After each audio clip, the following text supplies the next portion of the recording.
Hello दोस्तों, तो कैसे हैं आप सभी। आई होप अच्छे होंगे, स्वस्थ होंगे, मस्त होंगे और अपनी स्टडी को कंटिन्यू कर रहे होंगे। हम पढ़ रहे थे हमारे क्लास के चैप्टर क्लास 12th बायो के चैप्टर नंबर 8th को, जिसका नाम था ह्यूमन हेल्थ एंड डिजीज, यानी मानव स्वास्थ्य और रोग। इससे पहले वाले हम क्लास में हम पढ़ चुके हैं विषाणु से होने वाले रोगों के बारे में और जीवाणु से होने वाले रोगों के बारे में। आज हम पढ़ने वाले हैं कवक जनित रोग, प्रोटोजोआ जनित रोग, और उसके बाद हम पढ़ेंगे कुछ अन्य बीमारियां हैं। फिर उसके बाद हम पढ़ेंगे कुछ मुख्य बीमारियां हैं जो बड़ी बड़ी बीमारियां हैं, तो उनको हम विस्तार से पढ़ेंगे। जैसे मलेरिया है, ठीक है, जो मलेरिया का परजीवी होता है प्लाज्मोडियम, उसका जो लाइफ साइकिल है उसके बारे में पढ़ेंगे। और ये जो हमारी क्लास है, अब इस चैप्टर की हमारी आज दूसरी क्लास होने वाली है। तो देखिए, सबसे पहले कवक जनित रोग के बारे में देखते हैं। तो कवक जनित रोग के अंदर हम सिर्फ एक ही रोग को पढ़ते हैं, जो है दाद यानी रिंगवॉर्म। ट्राइकोफाइटन, एपिडोरफाइटन और ट्राइकोस्पोरम नामक कवकों से होता है। जो ये कवक है यानी जेनेरा वंश, जेनेरा वंश के जितने भी कवक हैं वो सभी दाद के लिए उत्तरदायी होते हैं। अगर इसके संक्रमण के तरीके की मैं बात करता हूँ, तो स्किन के संपर्क में आने से, यानी जब आप किसी रोगी व्यक्ति जिसके दांत हो रहा हो उसके संपर्क में आते हो, तो उससे क्या फैलता है, ये आपके अंदर भी फैलता है। उसके बाद हम बात करते हैं प्रोटोजोआ जनित रोगों के बारे में। तो इसके अंदर हम सबसे पहले पढ़ते हैं अमीबियासिस, अमीबियासिस,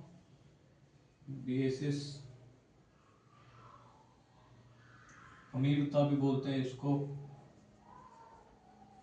जिसको अतिसार भी कहा जाता है, ठीक है। और इसके अलावा, हाँ अतिसार, ठीक है। अगर मैं इसके रोग वाहक की बात करता हूं, तो वो है एंट अमीबा हिस्टोलाइटिका, एंट अमीबा हिस्टोलाइटिका, हिस्टोलाइटिका,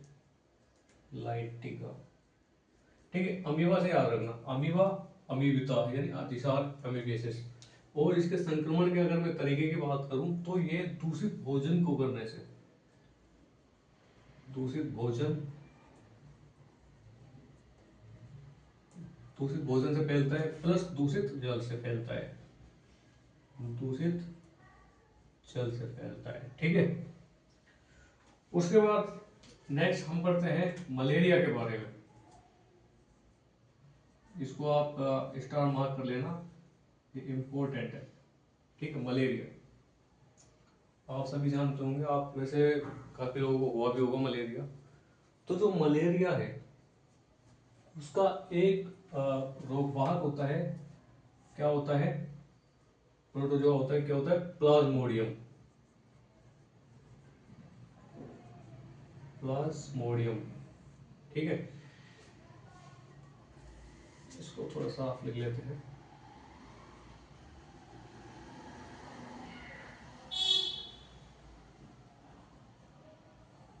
प्लाज्मोडियम। अगर इसके रोगवाहक की बात करूँ, ये तो सभी जानते होंगे, तो मलेरिया है मच्छर काटने से होता है। अब कौन सा मच्छर है, उस मच्छर का नाम आप बताओगे कमेंट्स में, ठीक है। कमेंट बॉक्स में आप बताइएगा। प्लाज्मोडियम होता है मच्छर के काटने से, मच्छर के काटने से। इस बीमारी को, मलेरिया को, हम आगे डिटेल में पढ़ेंगे। जिसका अंदर हम पढ़ते हैं तो प्लाज्मोडियम है, ठीक है। उसकी 4 प्रजातियां होती है, और जब मच्छर काटता है तो मच्छर काटने के कितने घंटे बाद मलेरिया होता है, वो उन सभी 4 प्रजातियों के ऊपर डिपेंड करता है।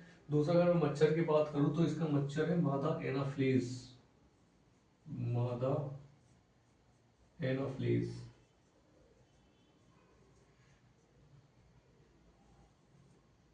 मादा एनाफ्लीज मच्छर, ठीक है। उसके बाद हम पढ़ते हैं कुछ अन्य रोग, अन्य रोगों के बारे में पढ़ते हैं। तो डाल लीजिए अन्य रोग, एक हेडिंग डाल लीजिए अन्य बीमारियां, ठीक है। इसके अंदर देखिए, इसके अंदर हम पहले पढ़ेंगे हम एस्केरियासिस,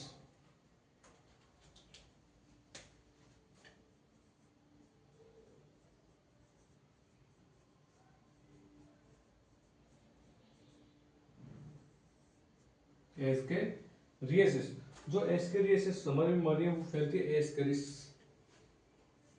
इसका जो रोग कारक है एस्केरिस है। फैलती कैसे है ये? दूषित भोजन से।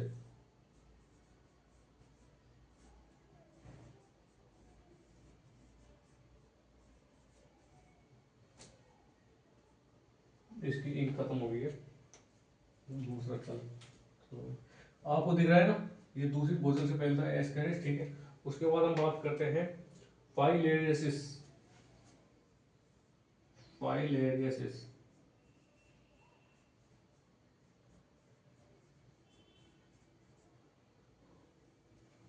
फाइलेरियसिस के बारे में, ठीक है। इसको फाइलेरिया भी बोलते हैं, फाइलेरियसिस भी बोलते हैं, और इसका एक नाम और है हाथी पांव, ठीक है। जो फाइलेरियस बीमारी है वो फैलती है आपकी बुचेरिया ब्रंकोफटाई और बुचेरिया मेलाई से। बुचेरिया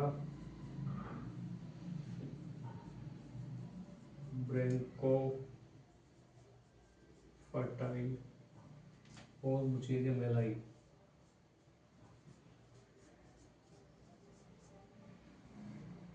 बुचेरिया मेलाई से, ठीक है। बुचेरिया ब्रंकोफटाई और बुचेरिया मेलाई से फैलती है। अगर मैं इसके क्या बोलते हैं संक्रमण के तरीके की बात करूं तो ये मक्खी के काटने से फैलता है।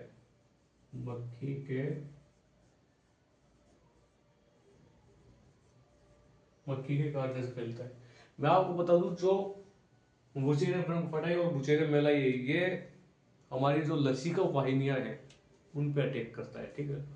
ये लसिका वाहिनियों का क्या है, परजीवी हमारी लसिका वाहिनियों में चला जाता है और उनमें सूजन क्रिएट करता है, जिसकी वजह से आपने देखा होगा काफी बार जो पैर होते हैं और जो हमारे जनन अंग होते हैं वो सूज के क्या है बहुत मोटे हो जाते हैं, पैर हाथी के जैसा हो जाता है। ज्यादा करके ये पैरों में होता है, तो जो पैर है वो हाथी के जैसा हो जाता है, हाथी के पैर के जैसा हो जाता है, इसलिए इसको क्या कहते हैं, हाथी पांव, ठीक है। यहां लिख लीजिएगा इसमें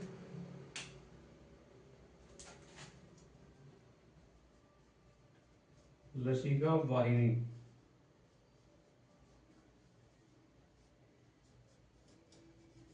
का परजीवी, ठीक है। लसिका वाहिनियों का अंत्यजीवी बोल सकते हैं, परजीवी बोल सकते हैं।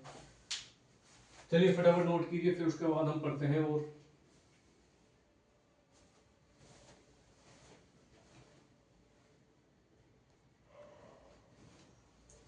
आगे जैसे तीसरे नंबर पर हम पढ़ते हैं, तीसरे नंबर हम पढ़ते हैं निद्रालु रोग।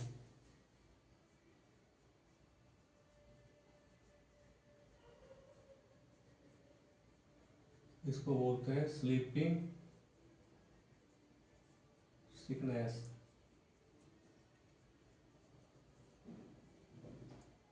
ठीक है। जो निद्रालु रोग है हमारा वो फैलता है ट्रिपनोसोमा गैम्बियम से। ट्रिपनोसोमा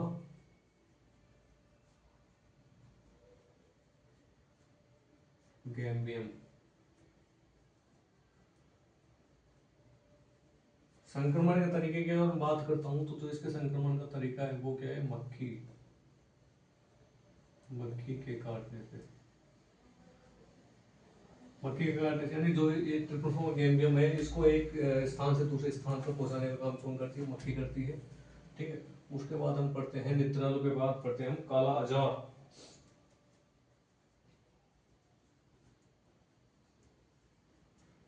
काला अजार, ठीक है।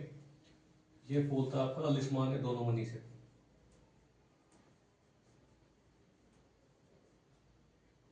लिस्मान या दोनों मनी, ठीक है। ये भी मक्खी से ही फैलता है।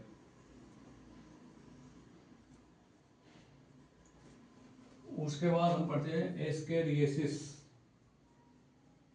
एस्केरियसिस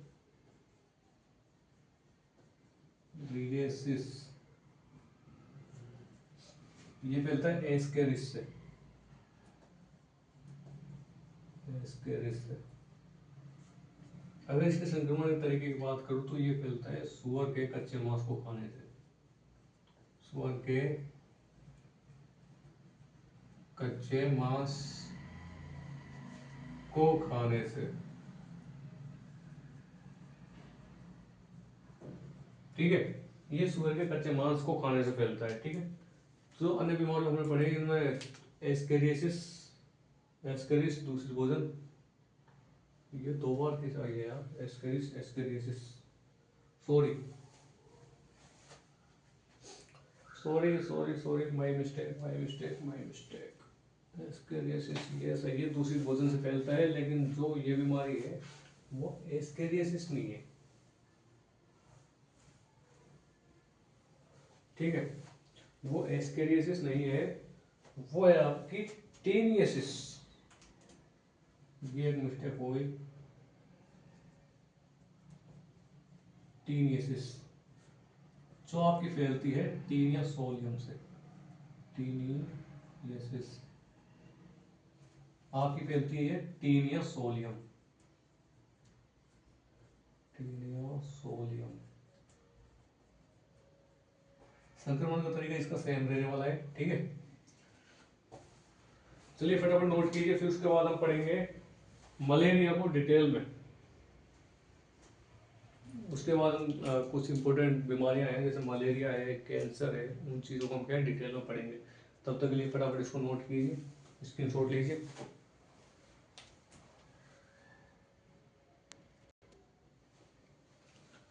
चलिए देखते हैं, हम पढ़ते हैं प्लान और सॉरी मलेरिया के बारे में। मलेरिया, ठीक है, अगर मैं इसके रोग जनक की बात करूं, अभी मैंने आपको बताया था जो इसका रोग जनक है, रोग जनक क्या है इसका, प्लाज्मोडियम,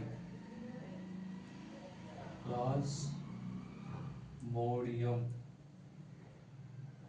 अगर रोग वाहक की बात करता हूं इसके मैं, रोग वाहक तो किसके काटने से फैलता है, मादा एनाफ्लीज मच्छर, मादा एनाफ्लीज मच्छर के काटने से फैलता है। ठीक है, मादा एनाफ्लीज मच्छर। अभी मैंने आपको बताया तो प्लाज्मोडियम होता है, उसकी 4 प्रजातियां होती हैं, और वो 4 प्रजातियां कौन कौन सी हैं देखिए। सबसे पहला आ जाती है आपकी प्लाज्मोडियम वाइवैक्स। चलिए इसको जो शॉर्ट करने के लिए प्लाज्मोडियम को PL से डिनोट कर रहा हूँ। ठीक है, PL से डिनोट करता हूँ, प्लाज्मोडियम वाइवैक्स। उसके बाद आती है आपकी प्लाज्मोडियम फैल्सीफेरम, फैल्सीफेरम। उसके बाद आती है आपकी प्लाज्मोडियम ओवेल्स। ठीक है, उसके बाद आती है आपकी प्लाज्मोडियम मैलेरियाई।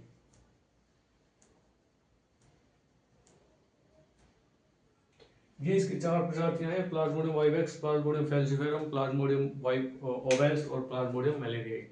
अगर मैं इसके मच्छर के काटने के बाद की कौन सा जो आपका प्रोटोजोआ है, ठीक है, कौन सा प्रोटोजोआ आपका कितने घंटे बाद अपने लक्षण दिखाता है, तो यहाँ नोट करेंगे। जो प्लाज्मोडियम वाइवैक्स है वो 48 घंटे, यानी मच्छर काटने के 48 घंटे बाद अपने गुण दिखा देता है। प्लाज्मोडियम फैल्सीफेरम की बात करूं तो ये 36 घंटे लेता है। प्लाज्मोडियम ओवेल्स की अगर मैं बात करूं तो ये भी 48 घंटे लेता है। और जो प्लाज्मोडियम मैलेरियाई है वो 72 घंटों के अंदर अपने लक्षण दिखाता है। ठीक है, 72 घंटों के अंदर अपने लक्षण दिखाने लगता है। प्लाज्मोडियम वाइवैक्स 48 घंटे, प्लाज्मोडियम फैल्सीफेरम 36 घंटे, प्लाज्मोडियम ओवेल्स 48 घंटे और प्लाज्मोडियम मैलेरियाई 72 घंटे। अब देखिए जो प्लाज्मोडियम वाइवैक्स है ये सबसे ज्यादा मलेरिया फैलाता है, सबसे ज्यादा मलेरिया। ये है प्लाज्मोडियम वाइवेक्स जो है सबसे ज्यादा मलेरिया फैलाता है। अगर मैं बात करूं प्लाज्मोडियम फैल्सीफेरम की, ये सबसे घातक मलेरिया फैलाता है, घातक मलेरिया। ठीक है, जो आपका प्लाज्मोडियम वाइवेक्स है वो आपका 48 घंटे रहता है और सबसे अधिक मलेरिया फैलाता है। अगर प्लाज्मोडियम फैल्सीफेरम की मैं बात करूं तो वो 36 घंटे लेता है, लेकिन सर्वाधिक घातक मलेरिया फैलाता है। सर्वाधिक घातक क्यों बोल रहे हैं इसको? क्योंकि जब भी इस प्रोटोजोआ से, किससे, प्लाज्मोडियम फैल्सीफेरम से मलेरिया होता है तो उसके अधिकतर केसों में जो मरीज होता है उसकी डेथ हो जाती है। ठीक है, नोट कीजिए इसको फटाफट। उसके बाद अगर मैं बात करूं प्लाज्मोडियम की, ठीक है, जो आपका ये प्लाज्मोडियम है, अगर मैं इसकी बात करता हूं तो ये क्या है, रुधिर का अंतः परजीवी है। ठीक है, रुधिर का अंतः परजीवी है, अंतः परजीवी है, द्विकोशिकीय प्राणी है, द्विकोशिकीय या द्विकोशीय प्राणी बोल सकते हैं इसको। ठीक है,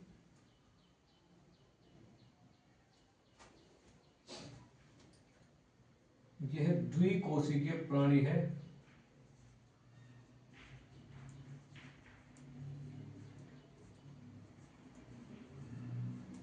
और इसका जो जीवन काल है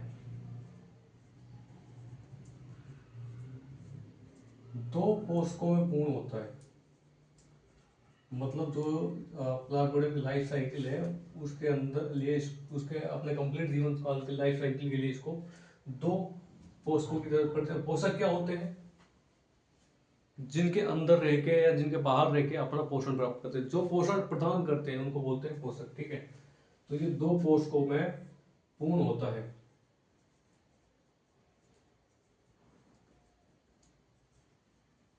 अगर इसके प्राथमिक पोषक की मैं बात करूं, अब 2 पोषक कौन कौन से हैं ये भी देख लीजिए। अगर मैं इसके प्राथमिक पोषक की अगर बात करूं और फिर अगर इसके द्वितीय पोषक की बात करूं, द्वितीय पोषक, तो इसका जो प्राथमिक पोषक होता है वो होता है मानव। यानी इसका आधा जीवन काल हमारे अंदर पूर्ण होता है और इसका आधा जीवन काल क्या होता है, मादा एनाफ्लीज, एनाफ्लीज मच्छर के अंदर। ठीक है, इसका जो जीवन काल है वो 2 पोषकों में पूर्ण होता है। कौन कौन से हैं? पहला आ जाता है आपका मानव और दूसरा आ जाता है मादा एनाफ्लीज मच्छर। ठीक है, मलेरिया रोगजनक प्लाज्मोडियम रोगवाहक मादा एनाफ्लीज मच्छर। प्लाज्मोडियम की 4 प्रजातियां होती हैं, vivax, falciparum, vowels, malaria. Vivax सबसे, जो वाइवेक्स होता है वो सबसे ज्यादा मलेरिया फैलाता है। जो प्लाज्मोडियम फैल्सीफेरम होता है वो सबसे घातक मलेरिया फैलाता है। कितने घंटे बाद अपने लक्षण दिखाते हैं ये यहाँ नोट हुआ है, नोट कर लेना। उसके बाद अगर मैं प्लाज्मोडियम की बात करता हूँ तो ये रुधिर का अंत्य परजीवी है। ठीक है, इसका कंप्लीट लाइफ साइकिल ब्लड के अंदर ही चलता है। इसकी जितनी भी अवस्थाएं हैं प्लाज्मोडियम की वो सारी ब्लड के अंदर ही चलती हैं। ठीक है, द्विकोशिकीय प्राणी है, जीवन काल 2 पोषकों में पूर्ण होता है। प्राथमिक पोषक मानव है, द्वितीय पोषक मानव है। यानी इसका पहले का आधा, जो फर्स्ट हाफ लाइफ साइकिल है, जो इसकी पहली आधा जीवन चक्र है वो मनुष्य के अंदर पूर्ण होता है। अगर दूसरे आधे जीवन चक्र की अगर मैं बात करता हूँ तो वो कैसे पूर्ण होता है, वो मच्छर के अंदर पूर्ण होता है। ठीक है, फिर मच्छर से मनुष्य के अंदर आता है, फिर वापस मच्छर के अंदर। तो ये लाइफ साइकिल इसकी चलती रहती है। फटाफट इसको नोट कीजिए, उसके बाद हम इसकी लाइफ साइकिल के बारे में पढ़ेंगे।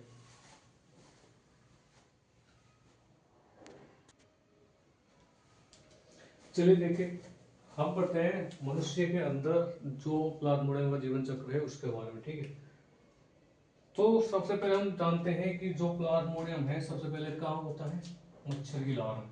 ठीक है, मादा एनाफ्लीज मच्छर की लार में। मच्छर की लार में। अब ये मच्छर की लार में किस अवस्था में होता है? मच्छर की लार में जो प्लाज्मोडियम होता है वो स्पोरोजोइट अवस्था में पाया जाता है। स्पोरोजोइट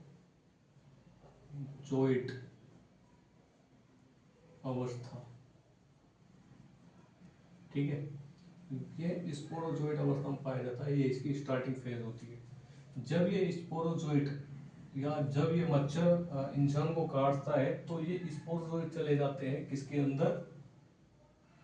ये स्पोरोजोइट चले जाते हैं मानव यकृत के अंदर, मानव यकृत के अंदर, ठीक है। और ये यकृत कोशिकाओं पे अटैक करता है। यकृत कोशिकाओं के अंदर ये चेंज होता है, किस चीज में चेंज होता है? इसको आप ऐसे बनाइए, ठीक है। स्पोरोज अवस्था मच्छर काटता है तो ये मानव यकृत कोशिकाओं के अंदर चले जाते हैं। यकृत कोशिकाओं के अंदर अगर मैं इसकी अवस्था की बात करूं तो यकृत कोशिकाओं में ये साइजोंट अवस्था में बदलता है। किस अवस्था में? साइजोंट, ठीक है। साइजोंट अवस्था में चेंज होता है। इस साइजोंट के अंदर क्या होता है? बहुविखंडन होता है। क्या होता है? बहुविखंडन। इस साइजोंट अवस्था के अंदर बहुविखंडन होता है और लाखों करोड़ों की संख्या में, ठीक है, लाखों की संख्या में क्रिप्टोजोइट विमुक्त होते हैं। क्रिप्टोजोइट, क्रिप्टोजोइट,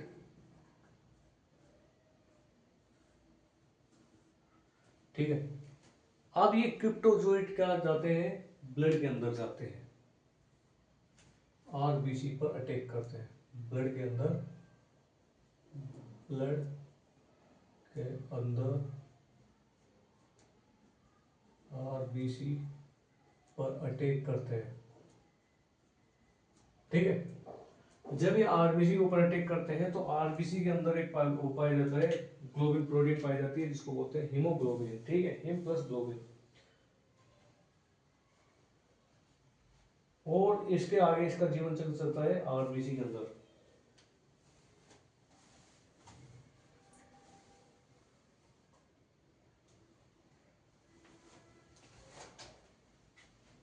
अब जो इसका जीवन चक्र है वो चलता है आरबीसी के अंदर। इसको यहीं पे बनाते हैं जिससे आपको रिलेट करने में क्या होगा, आसानी होगी।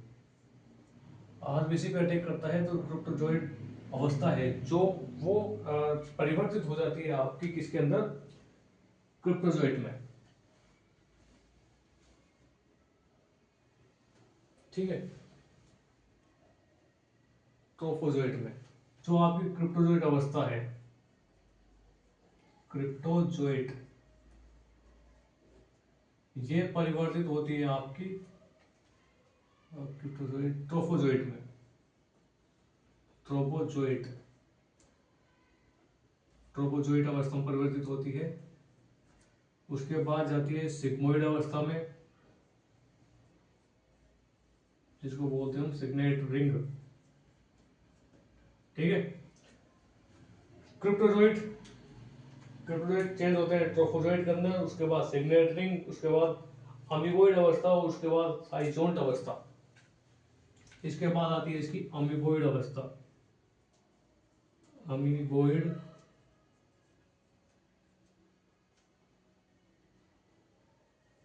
अवस्था। अमीबोइड से आ जाती है रोजेटी अवस्था।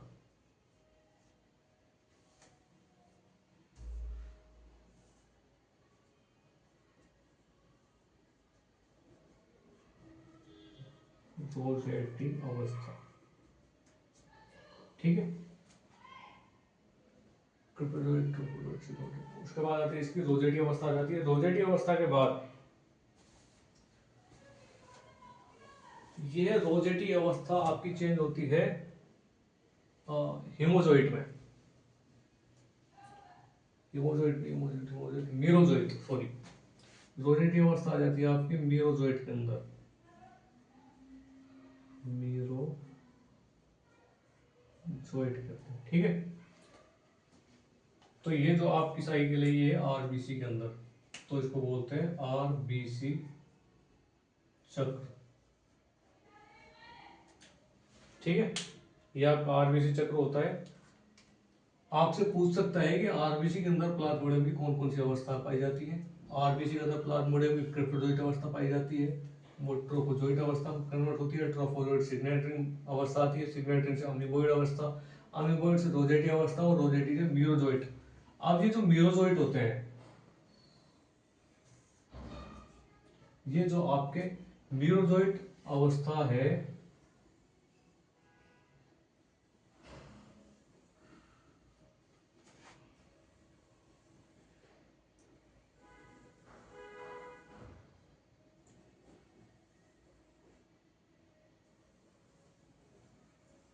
आपकी म्यूरोजोइट अवस्था है वो हीमोग्लोबिन एचबी हीमोग्लोबिन पे अटैक करती है, ठीक है। एचबी को खाती है, नष्ट करती है।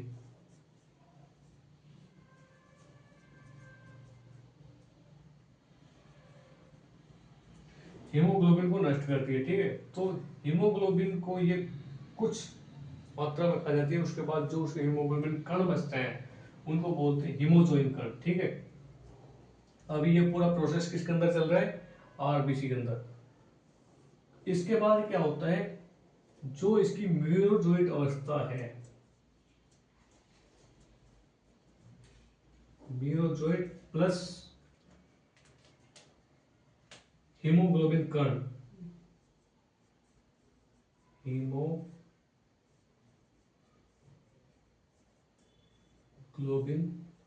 कण, ये कहाँ आ जाते हैं, आरबीसी से बाहर आ जाते हैं, ठीक है। आरबीसी से बाहर आ जाते हैं,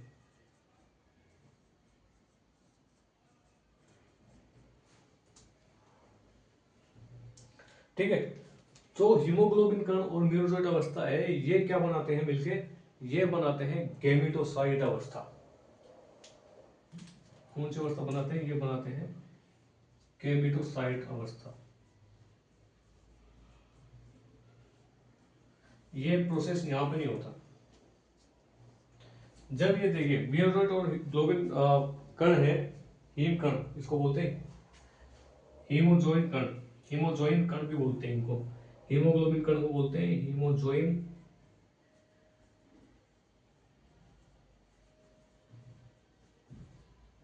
इसको हीमोजोइन कण कहते हैं। हीमोजोइन को कहते हैं क्योंकि हीमोग्लोबिन प्रोटीन के अवशेष है, ठीक है। अब ये पूरी अवस्था, ये पूरा जो जीवन चक्र है आपका, यहां से लेके सारा यहां तक, ये पूर्ण होता है मानव के अंदर, ठीक है। मानव के अंदर यानी प्राथमिक पोषक के अंदर। अब जब ऐसे व्यक्ति को मच्छर काटता है तो मच्छर क्या है, ब्लड सक करता है, यानी ब्लड को पीता है। उस ब्लड को पीने के बाद जो ये अवस्था है म्यूरोजोइट अवस्था चली जाती है यकृत, सॉरी मच्छर के अमाशय में, मच्छर के अमाशय में।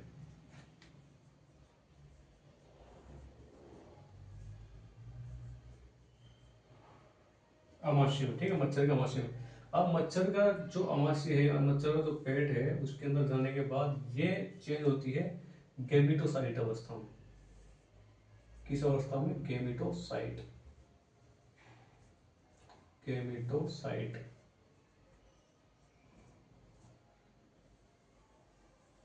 ठीक है। गैमेटोसाइट के अंदर दो होते हैं, माइक्रो गैमेटोसाइट और मैक्रो गैमेटोसाइट। माइक्रो गैमेटोसाइट अंडाणु का निर्माण करता है।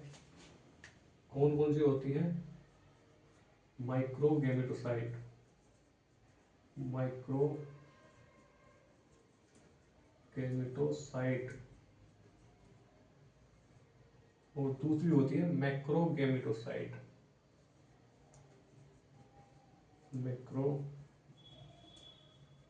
गैमेटोसाइट, ठीक है। Micro gametocyte, macro gametocyte. जो आपका माइक्रोकेमिटोसाइट है वो शुक्राणु का निर्माण करता है, शुक्राणु निर्माण, और ये करता है अंडाणु का निर्माण। ठीक है, अंडाणु निर्माण।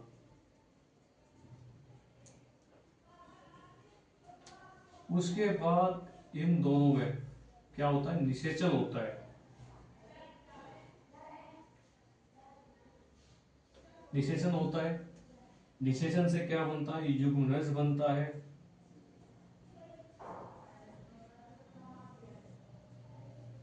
ठीक है, निषेचन के बाद क्या होता है, युग्मनज बनता है। जो युग्मनज है वो होता है उसका उकाइनीट अवस्था में। ये किस में जाता है, उकाइनीट अवस्था, उकाइनीट अवस्था।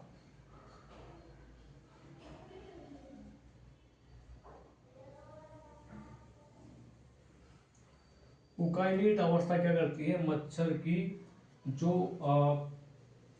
क्या बोलते हैं, अमाशय की भित्ति है। ठीक है, जो उकाइनीट अवस्था है, मच्छर के अमाशय की जो भित्ति है, मच्छर के अमाशय की भित्ति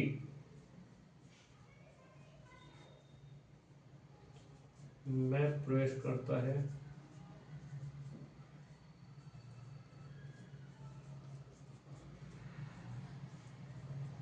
मच्छर के आमाशय की भित्ति में प्रवेश कर जाता है और उकाइनीट से उशिष्ट अवस्था में परिवर्तित हो जाता है। किसमें, उशिष्ट अवस्था।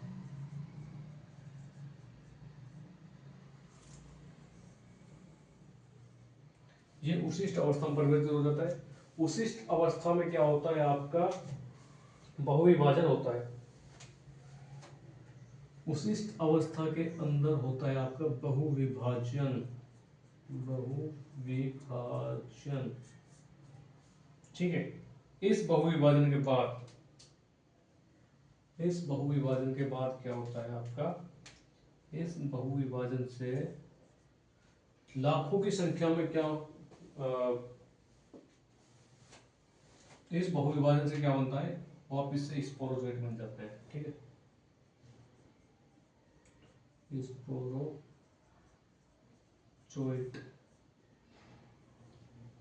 बनते हैं।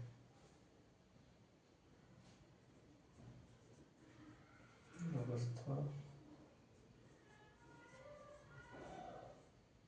बनती है और ये स्पोरोजोइट अवस्था आपकी वापिस कहाँ चली जाती है, मच्छर की लार में। ठीक है, तो ये वाला जो जीवन चक्र है, ये यहाँ से आपका जो ये जीवन चक्र है,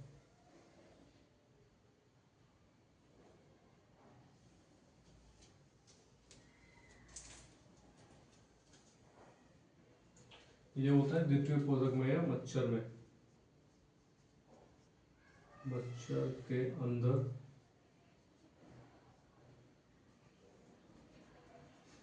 जीवन चक्र। ठीक है,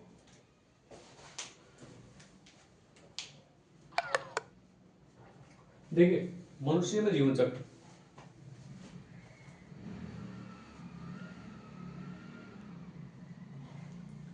अगर मैं मनुष्य के अंदर जीवन चक्र की बात करता हूँ, जो मच्छर होता है, मादा एनोफिलीज मच्छर, कौन सा मच्छर होता है, मादा एनोफिलीज, मादा एनोफिलीज, मादा एनोफिलीज। जो मादा एनोफिलीज मच्छर होता है उसकी लार में जो प्लाज्मोडियम है, प्लाज्मोडियम, प्लाज्मोडियम है वो स्पोरोजोइट अवस्था में होता है। स्पोरोजोइट अवस्था से जब ये मानव का मच्छर इंसान को काटता है, तो मनुष्य को काटता है, तो ये उसके अमाशय के यकृत में चले जाते, सॉरी मनुष्य के यकृत में चले जाते हैं। यकृत के अंदर ये साइजोट अवस्था में परिवर्तित होती है। साइजोट के अंदर क्या होता है, बहुविभाजन होता है, यानी बहुविखंडन होता है, और बहुविखंडन के बाद एक क्रिप्टोजोइट अवस्था विमुक्त होती है। क्रिप्टोजोइट अवस्था, अब जो इसका मेन लाइफ साइकिल है वो स्टार्ट होते हैं। जो क्रिप्टोजोइट अवस्था है वो ब्लड के अंदर छोड़ दी जाती है और ब्लड के अंदर आरबीसी पर अटैक करती है, आरबीसी के अंदर घुस जाती है। आरबीसी के अंदर जो क्रिप्टोजोइट है वो ट्रोपोजोइट अवस्था में बदलता है, ट्रोपोजोइट से सिग्नेट रिंग बदलता है, सिग्नेट रिंग से अमीबोइड अवस्था में, अमीबोइड से जोर्जेटी अवस्था में परिवर्तित होता है, जोर्जेटी अवस्था से मीरोजोइट अवस्था होती है। ठीक है, मीरोजोइट अवस्था, जो मीरोजोइट अवस्था है वो हीमोग्लोबिन पे अटैक करती है, यानी हीमोग्लोबिन को खा के नष्ट करने का काम करती है। जो मीरोजोइट अवस्था है प्लस जो हीमोग्लोबिन के कण है, ठीक है, वे दोनों आरबीसी से बाहर आ जाते हैं। यहाँ तक कि जो ये प्रोसेस है आरबीसी से बाहर आके मनुष्य के ब्लड में आ जाते हैं। अब यहाँ से जो आगे का प्रोसेस है वो मनुष्य के सॉरी मच्छर के अंदर होता है। जब कोई मच्छर इस इंसान को काटता है तो ये जो आपकी मीरोजोइट अवस्था है और हीमोजोइन कण है वो उस मच्छर के अमाशय में चले जाते हैं। ठीक है, मच्छर के अमाशय में जाने के बाद जो मीरोजोइट अवस्था है वो गैमेटोसाइट अवस्था बनाती है। अब गैमेटोसाइट अवस्था के अंदर दो होते हैं, माइक्रोगैमेटोसाइट और मैक्रोगैमेटोसाइट। इसके अंदर एक चीज और याद रखना, जब ये अवस्था, जब ये मच्छर को काट सॉरी मच्छर इस इंसान को काटता है तो मीरोजोइट और हीमोजोइन कण, इसकी ये जो सारी अवस्थाएं हैं वो ब्लड के अंदर आ जाती है, लेकिन एक अवस्था बाहर नहीं आती है। कौन सी? गैमेटोसाइट। वो गैमेटोसाइट क्या है? माइक्रोगैमेटोसाइट बनाती है और मैक्रोगैमेटोसाइट का निर्माण करती है। माइक्रोगैमेटोसाइट शुक्राणु का निर्माण करती है, मैक्रोगैमेटोसाइट अंडाणु का निर्माण करती है। उसके बाद निषेचन होता है, निषेचन के बाद क्या है युग्मनज बनता है, और जो युग्मनज होता है वो क्या होता है? वो उकाइनेट अवस्था होती है। ठीक है, अब ये उकाइनेट अवस्था मनुष्य की जो सॉरी मच्छर की जो क्या बोलते हैं आमाशय होता है उसकी आमाशय की भित्ति में प्रवेश कर जाता है और उशिष्ट अवस्था में परिवर्तित हो जाता है। इस उशिष्ट अवस्था में बहुविभाजन होता है और उस बहुविभाजन से वापस से स्पोरोजोइट विमुक्त हो जाते हैं और वो स्पोरोजोइट मच्छर की लार में चले जाते हैं। फिर ये मच्छर किसी और इंसान को काटता है, उसके अंदर फिर ये प्रोसेस चलती है। तो ये लाइफ साइकिल क्या है इसकी, चलती रहती है। ठीक है, चलिए फटाफट इसका स्क्रीनशॉट लीजिए, बनाइए। आप थोड़ा तरीके से बनाना इसको सर्कल बेस में। ठीक है, बनाइए फटाफट इसको। देखिए इसके अंदर बेसिकली तीन मेन क्वेश्चन बनते हैं। सबसे पहला क्या कि प्लाज्मोडियम की कौन सी अवस्था मच्छर की जो भित्ति होती है, आमाशय भित्ति होती है उसके अंदर अटैक करती है। तो कौन सी अटैक करती है?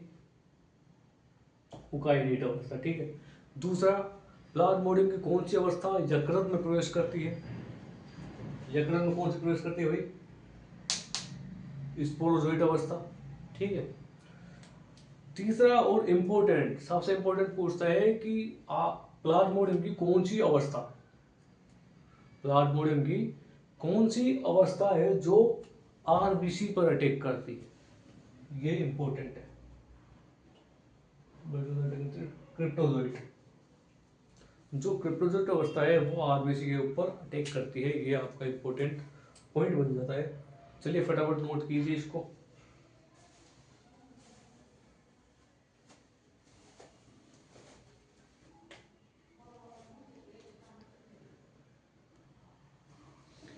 देखिए इसमें एक इम्पोर्टेंट पॉइंट ये भी बनता है, आपसे ये भी पूछा जा सकता है कि जो प्लाज्मोडियम होता है, ठीक है, जो प्लाज्मोडियम होता है वो हमारे किस किस अंग को प्रभावित करता है? तो अभी आपने पढ़ा है कि जो प्लाज्मोडियम होता है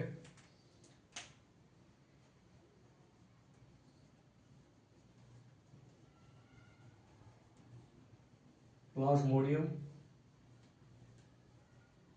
मानव के यकृत को, सबसे पहले यकृत पे आक्रमण करता है, यकृत कोशिकाओं को संक्रमित करता है, यकृत और आरबीसी को संक्रमित करता है, संक्रमित